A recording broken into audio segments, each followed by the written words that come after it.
നീ ഇങ്ങനെയൊരു ചിരിയായി ഞങ്ങളുടെ ഓർമ്മകളിൽ തെളിയുമ്പോഴും അറിയാത്ത ഏതോ ദൂരങ്ങളിൽ നീ ഇപ്പോൾ മറ്റൊരു ജീവനായി തുടിക്കുന്നുണ്ടാവും. ആലിൻ, നീ വെറും ഒരു കുഞ്ഞായിരുന്നില്ല, ദൈവം ഈ ഭൂമിയിലേക്ക് അയച്ച ഒരു മാലാഖയായിരുന്നു.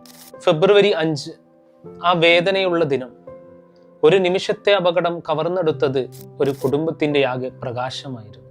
ദിവസങ്ങൾ നീണ്ട പ്രാർത്ഥനകൾക്കും പോരാട്ടങ്ങൾക്കും ഒടുവിൽ ആ മാലാഖ ചിറകുകൾ മടക്കി നീ യാത്രയായി. പക്ഷേ ആ മടക്കം ഒരു അവസാനമായിരുന്നില്ല, മറിച്ച് ഒരു വലിയ തുടക്കമായിരുന്നു.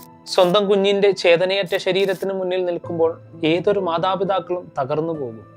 എന്നാൽ അരുൺ എബ്രഹാമും ഷെറിനും അവിടെ തളർന്നില്ല.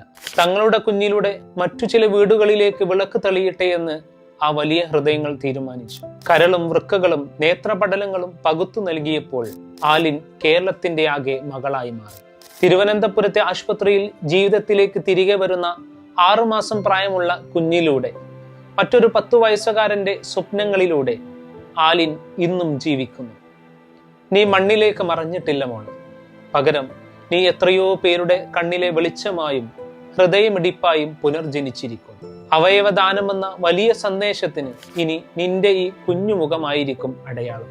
വേദനയോടെയാണെങ്കിലും നിന്റെ അച്ഛനും അമ്മയ്ക്കും 1000 നന്ദി. ആലിൻ, നീ ഈ ഭൂമിയിൽ ഇല്ല എന്ന യാഥാർത്ഥ്യം ഞങ്ങളെ സങ്കടപ്പെടുത്തുന്നുണ്ടെങ്കിലും നീ മറ്റുള്ളവരിലൂടെ അനശ്വരമായി ജീവിക്കുമെന്ന സത്യം ഞങ്ങൾക്ക് ആശ്വാസമാണ്. ദൈവം നിന്നെ നെഞ്ചോട് ചേർത്ത് പിടിക്കട്ടെ. പ്രിയപ്പെട്ട കുഞ്ഞു മാലാഖയ്ക്ക് പ്രണാമം.